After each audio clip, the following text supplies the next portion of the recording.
Welcome to Working Smarter, Concise Compliance Conversations featuring Wendy Rubis, sponsored by VillageMD, primary care physicians, practice medicine the way you've always wanted, data, resources, and clinical decision support to care for your patients inside and outside the exam room.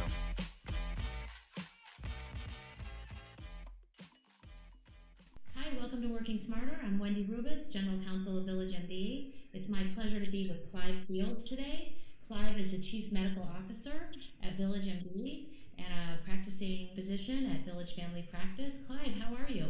Good, Wendy. Thank you for having me today.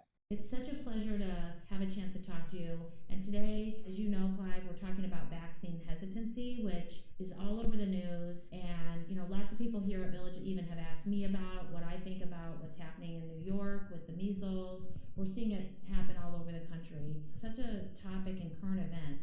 I'd be interested to know, Clive, how you've seen this evolve and develop in the years that you've been practicing. It's funny, when you use the term vaccine hesitancy, it almost reminds me a little bit of some TV shows where it feels like it's literally being ripped from the headlines every day. It is hard to go through a day or more than a couple of days without a patient bringing up concerns about currently whether it's measles vaccines or most recently HPV vaccines for the prevention of cervical cancer, and prior to that, some of the alleged associations between autism and vaccines. But I think one thing we've got to remember is that this is not new, that vaccine hesitancy is a very complex and a global problem, not one just confined to America, but one that's seen literally in every country in the world. The World Health Organization actually has made it one of their top 10 priorities for 2019, and it comes with a lot of facts.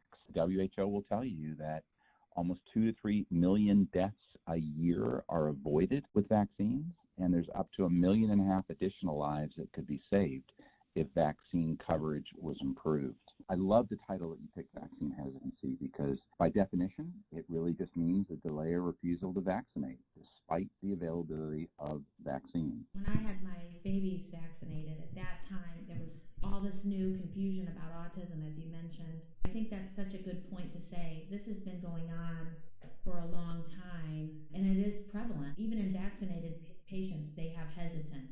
Well, one of the questions I get, Clive, it makes my phone ring from our physicians, and over the years I've been asked this many times, what do I do with a patient who's refusing vaccines, either for themselves or for their children? Can I dismiss that patient?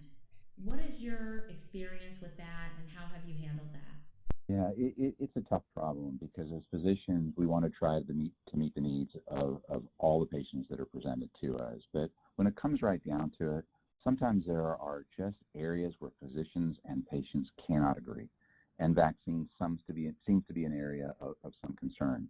I actually think that having unvaccinated children in the waiting room, especially because there are a number of children that we see who may be immunocompromised, puts our general population at risk. So in my world, even though it has happened incredibly rarely, I think it would be a physician's right to dismiss a patient from their practice if they believe that they were not the right patient, or they believe that that patient was actually putting other patients at risk. I say it's happened rarely because I honestly believe that if you sit down with parents, that every parent wants the best for their child, but may come to you with information that's not accurate, and the ability to kind of talk and to engage and to inform and to educate solves the majority of those problems. I would always tell physicians, can you dismiss them? Maybe yes, but let's try not to. And like you said, let's try to work with them. For those that are very resistant, the American Academy of Pediatrics position had been that it was not ethical to dismiss patients, but they've changed that now after 2016 and said yes, where nothing else is working. They encourage just exactly what you said, Clive. Try to work with them, try to explain. At some point, though, yes, you can dismiss that patient. Okay, so the next question I get asked is, when I do have cases of infection, do I have to report? And the answer is every state has its own mandatory reporting. If you're watching along with us, you can see just a brief excerpt from the Texas reporting. But in general, yes, healthcare providers report usually to local health departments, and that gets reported through the chain then all the way up to the CDC. So that's a critical part of the public health work as well, just to be able to track and monitor where the outbreak outbreaks are occurring. Yeah, I mean, all primary care physicians are really the front line of public health in this country, and anything that's going to happen in the way of an epidemic is likely to present itself to the country's primary care docs. So I think primary care docs need to be aware of what should be reported, what reporting guidelines are, the types of infectious disease that are reported. But the good news is that in the vast majority of counties and cities, we have really strong public health officials who were able to help us manage through these types of questions. The next question that I get asked is, and God forbid, Clive, but this came up a lot of times in my practice when Ebola was a scare. We had, as you know, a few patients, I think some maybe even in Texas, that had Ebola. And I know in the hospital world, lots of concern and drills and preparation there. But the question that comes up is, if we have a patient that either is Ebola or some other infectious disease, do I quarantine that patient in my practice?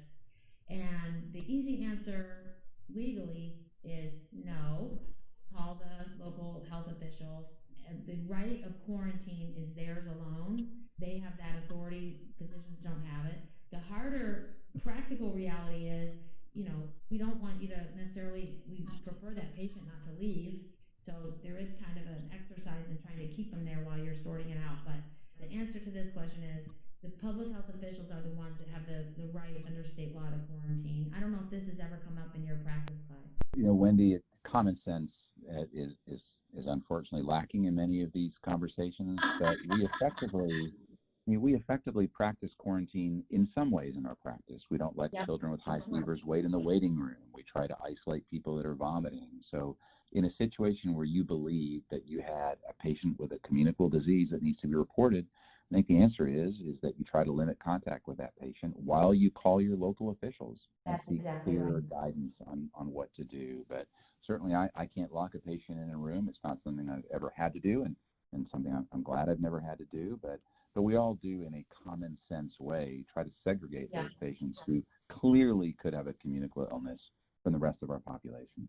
I think one of the things that happens in the case of Ebola and some other things, bird flu is another one, there's a certain amount of hype and there's a certain amount of frenzy that occurs that can get in the way of, as you said, common sense, good judgment. This is a time when experience is so helpful as well. The next question that we get asked is how, and Clive, this is an area that I certainly, this isn't a question I can answer, but it does come up. What do I tell these anti-vax patients, or in your practice, how do you deal with that patient? How do you talk to them in a way to move them toward accepting the vaccination? What's been your technique? It's a technique that I think all physicians after a while kind of learn and apply across lots of different situations. But when you're specifically talking to a parent who's concerned about the value of vaccines, I think the first thing you have to do is you have to acknowledge their concerns. These parents didn't go to medical school. They didn't do residency. They don't read the literature that we do. And I think completely dismissing somebody actually lends credence. I think you have to partner with parents. You have to be able to explain in an informative and many times personal way why vaccine is important and address their particular concerns.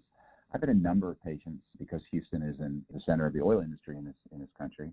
We have a lot of national travelers, a lot that come from Nigeria and West Africa. And they come here and they bring children, and they've never had their children previously vaccinated. But when we share with them that a lot of that was really around the availability of good vaccine, the ability to refrigerate vaccine in their home countries, and that's why their children previously may not have been vaccinated, when they understand that it was a cultural issue or geographic issue and not actually a vaccine issue, I usually find that you can quell most of those concerns.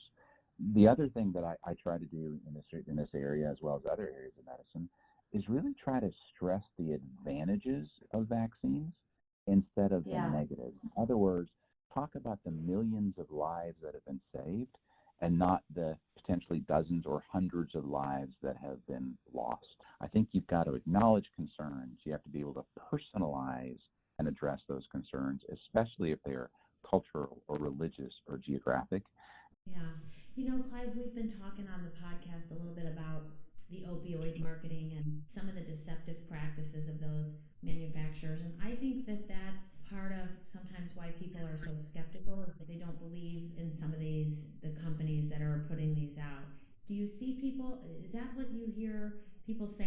What is it that, besides from the cultural, do you have other patients that are saying, I don't trust big pharma, or I don't believe that it's safe? What is the presenting concern? That's a real problem, and there's a fair amount of distrust of medical science in today's community. Yeah. And you lay it on top of what people believe is infringement of their personal liberties or on top of their religious beliefs, and it is a challenge. It comes up often in areas where there are wide use of medications, like in the use of statin medications or the use of hypertension medications or the use of vaccines. I am confident that the rigor applied to medical science in America today is greater than the rigor that has been applied to almost any science, really, in the scientific era. So it's another one of those questions or another one of those answers that has to be based in understanding where a patient is coming from, recognizing that you come with a far different background, a far different education than they do, and really trying to meet them where they are, figure out what it is that they're actually concerned about, or what they might have read that you can inform or educate around. But there is, I think, a lot of the distrust of medical science. And I think what's different now than may have been 40 or 50 or even 25 years ago is the ability to disseminate false information through the internet is much greater than what you might have been able to do at a town hall or in a crowded city square when you were sharing your concerns. So yes, there is distrust. Part of it may have been based on the actions of certain companies, but I certainly don't believe that the distrust of medical science is something that should explain away why a parent makes a decision about vaccines or non-vaccines. Well, Clive, thank you so much for joining us today. It's always so good to hear your perspective and your point of view on these important issues. I hope you'll come back and join us sometime again in the future. No, Wendy, thanks again for having me. It's an important topic. It's a topic that's going to stay in the news for a really long time, and I think that most docs are managing it in the most effective and efficient manner. So thanks for having me, and I look forward to talking to you in the future. Thank you to our sponsor, VillageMD. We hope you will join us for future concise compliance conversations.